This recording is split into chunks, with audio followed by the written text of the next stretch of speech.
जो तो को कांटा बुए वहां को वो तू भला, वो भी साला क्या याद करेगा, पड़ा था किसी से पाला। हरिओम। शंखनाद जागरूकता पर आप सभी का स्वागत है। आशा करती हूँ मेरी ये छोटी सी कोशिश, मेरा ये छोटा सा प्रयास आपको पसंद आ रहा होगा। यदि आ रहा है तो शंखनाद की गूंज को, पूज्य बापूजी पर हुए हर षड्यंत्र को देश के हर राज्य, हर क्षेत्र, हर कोने में पहुंचाएं। शंखनाद मात्र एक चैनल नहीं, ये आप सभी की आवाज़ है। अब आते हैं आज के विषय पर। उस बुलंद और क्रांतिकारी योद्धा की बात करेंगे जिन्होंने आश्रम मैनेजमेंट के 11 सालों के गलत इरादों को मात्र 1 वर्ष के भीतर ध्वस्त कर दिया।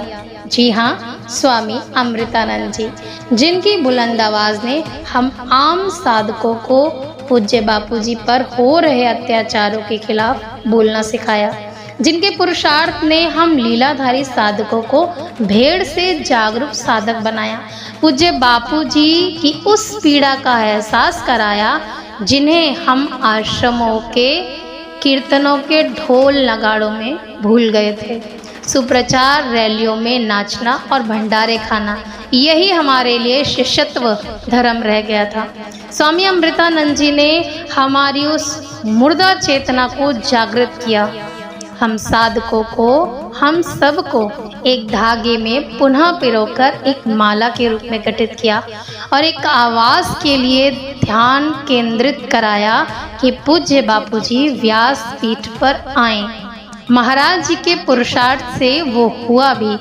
11 सालों में पहली बार पूज्य बापूजी को हमने कारावास के बाहर देखा। आप सोच रहे होंगे ना कि आज पुनः महाराज जी की बात क्यों? क्योंकि आज मेरा ध्यान उन बातों पर गया जिन्हें महाराज जी के आने के बाद हम भूल गए थे। स्वामी अमृतानंद जी महाराज ने केवल साधकों को ही नहीं, शत्रुओं को भी पुरुषार्थ का जबरदस्त पाठ पढ़ाया। आप देखिए, जितनी रैलियां सरकार को घेरने के लिए की गई, जितने वीडियो ये लाइव टूल किट चैनलों से आने लगे, इससे पहले इतनी तत्परता नहीं थी। स्वामी अमृतानंद जी के 8 यूट्यूब चैनल जो मुझे याद हैं, उन्हें बड़ी तत्परता के साथ रिपोर्ट कराकर बंद कराया गया। पूरा विपक्ष, पूरा आश्रम मैनेजमेंट, पूरा टूल किट सिस्टम महाराज जी के लिए ऐसे एक्टिव हुआ। 11 सालों में इतनी तत्परता मैंने नहीं देखी थी। महाराज जी के कारण ही पहली बार उस मीर चंदानी को हमने लाइव में देखा। हालांकि चेहरे के साथ नहीं, लेकिन उसे आना पड़ा। अब ये बात तो हुई विपक्ष की, यानी गद्दारों की।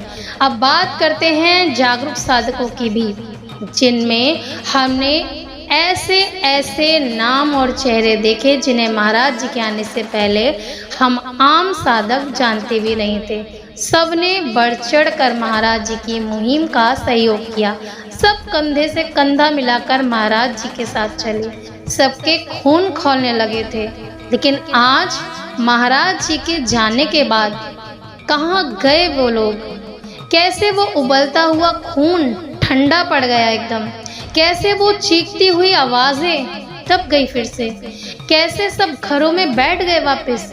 कैसे आश्रम मैनेजमेंट से लेकर जागरूक साधक फिर से मुर्दा हो गए? कहाँ गई वो सबकी चेतना?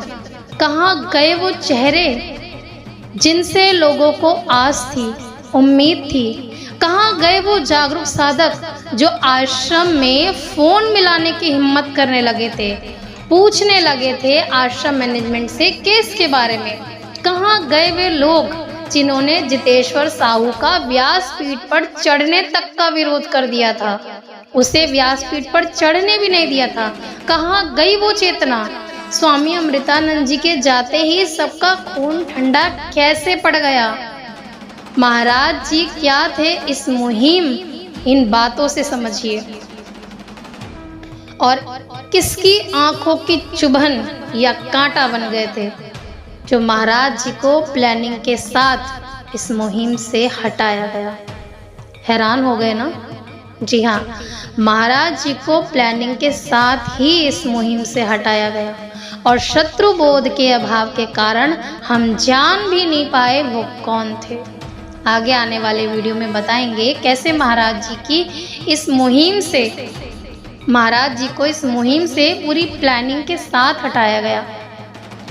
और आप लोगों ने स्वामी अमृतानंद जी से क्या सीखा वो भी मुझे कमेंट करके बताएं। जैसे मैंने महाराज जी से पुरुषार्थ सीखा और उसी पुरुषार्थ के बल से मैं चाहे थक जाऊं, चाहे मैं लड़खड़ा जाऊं, कई बार मेरी हिम्मत भी टूटती है कि अब नहीं, लेकिन महाराज जी का वो संकल्प, महाराज जी का वो पुरुषार्थ मुझे बार बार याद दिलाता है कि महाराज जी ने 1 साल में उस असंभव दिखने वाले कार्य को संभव करके दिखाया था। तो वो पुरुषार्थ का पाठ मैं कभी नहीं भूल सकती। तो आपने महाराज जी से क्या सीखा आप मुझे कमेंट बॉक्स में ज़रूर बताएं। तब तक जुड़े रहिए शंखनाद से। हरिओम। जो तो को कांटा बुए वहां को बो तू भला, वो भी साला क्या याद करेगा, पड़ा था किसी से पाला।